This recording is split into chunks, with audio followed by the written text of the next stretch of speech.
Acredito que todos saibam que neste ano de 2018 nossa Constituição completa 30 anos de existência. Isso porque ela foi promulgada no ano de 1988, num período em que o Brasil vivia um processo de redemocratização, uma vez que a ditadura civil e militar terminara de acabar. Então foi nesse processo de redemocratização que nossa Constituição atual acaba surgindo. E é preciso ressaltar, antes de mais nada, a diferença que existe entre uma Constituição outorgada e uma promulgada. Uma Constituição outorgada é aquela imposta de cima para baixo. Uma Constituição que apresenta leis que são criadas pelos governantes e que são impostas para a sociedade como um todo. Ou seja, uma Constituição que surge sem o devido processo de discussão por parte dos representantes eleitos pela sociedade.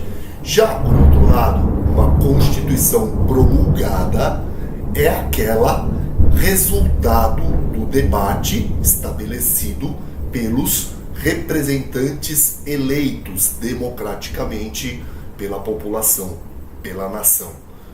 Foi justamente o que aconteceu com nossa última Constituição. Ela foi criada por deputados e senadores que foram escolhidos durante uma eleição que aconteceu em 1986. Já no ano seguinte, se instaura essa Assembleia Constituinte que discute quais serão as leis que serão adotadas em nosso país a partir de então. Foram 20 meses de discussões, nos quais, inclusive, a Assembleia Constituinte recebeu projetos provenientes da própria sociedade.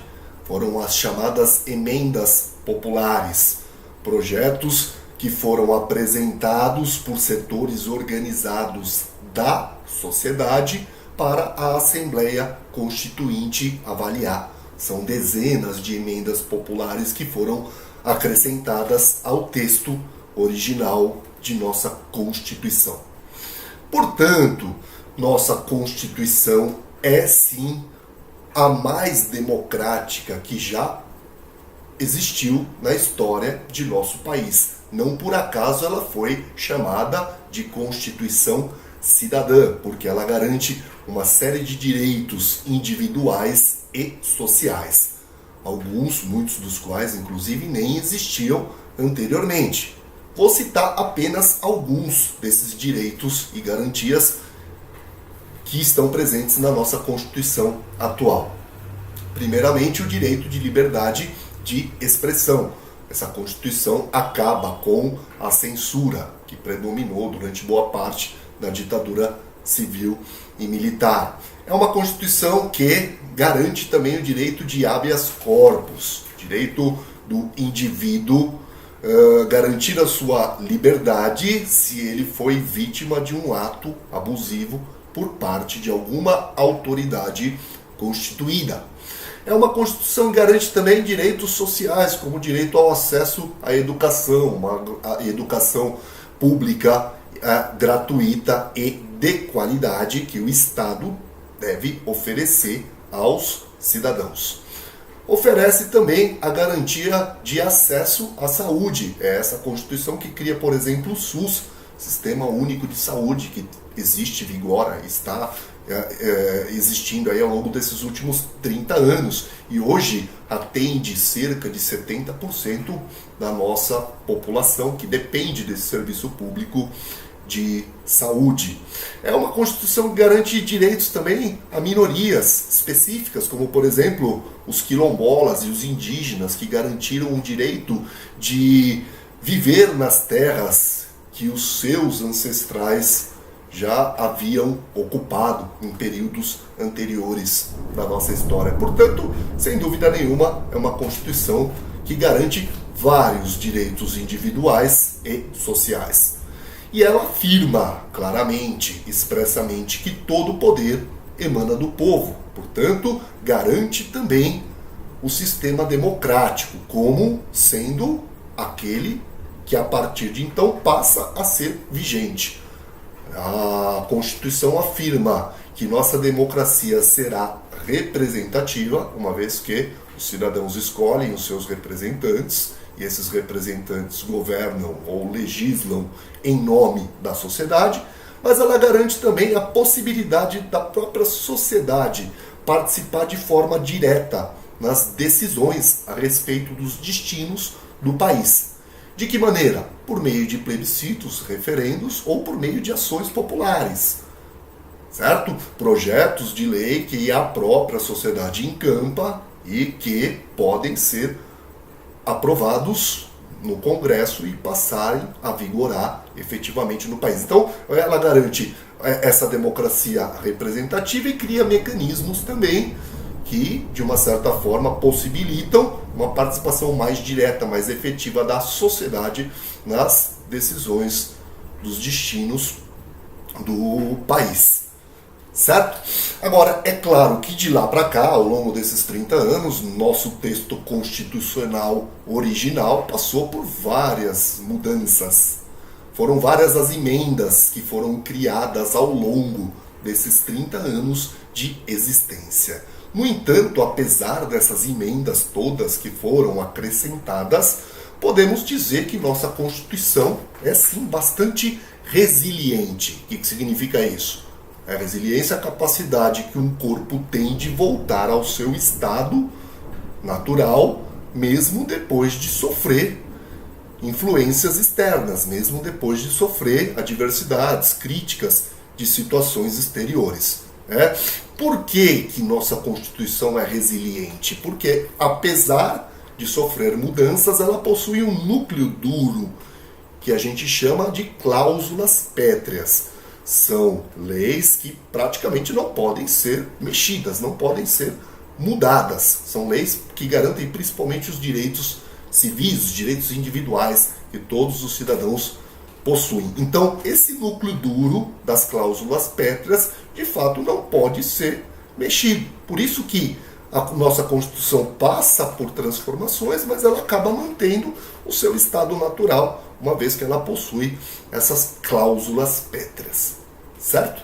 Tudo isso que eu disse até agora são fatores, são aspectos, melhor dizendo, positivos do nosso texto constitucional.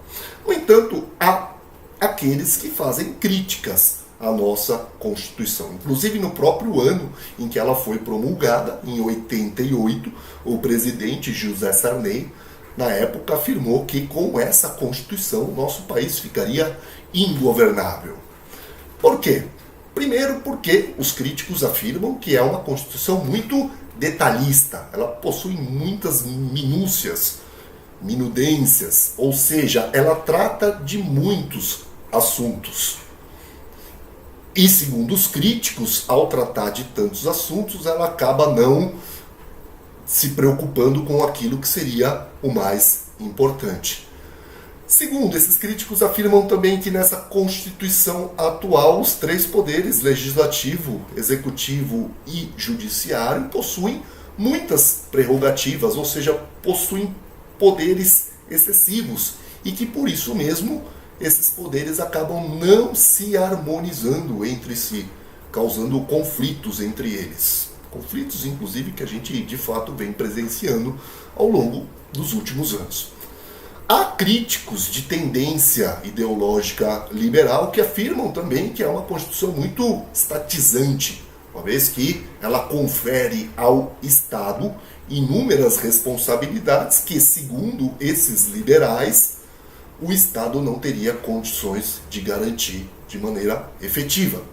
Esses mesmos críticos de tendência liberal afirmam também que é uma Constituição que possui um caráter muito corporativista, uma vez que os 4 artigos dela, mais ou menos, tratam dos direitos dos funcionários públicos, direitos que o pessoal liberal considera muitas vezes como sendo privilégios. Então, segundo essa crítica liberal, esse caráter supostamente corporativista, de uma certa forma, seria um empecilho à livre iniciativa, ao empreendedorismo e, de uma certa forma, emperraria o desenvolvimento econômico e a prosperidade de nosso país. Para o bem ou para o mal, o que cabe a todos nós fazer, antes de mais nada, ler o próprio texto constitucional, até para sabermos quais são os nossos direitos e deveres, de acordo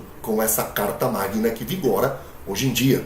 Devemos ler o texto também constitucional para a gente poder fazer as críticas que, porventura, a nossa Constituição mereça ou não receber. De qualquer forma, é a Constituição mais democrática que o Brasil já teve, e esse eu acho que é um mérito inquestionável no que diz respeito à nossa atual Carta Magna.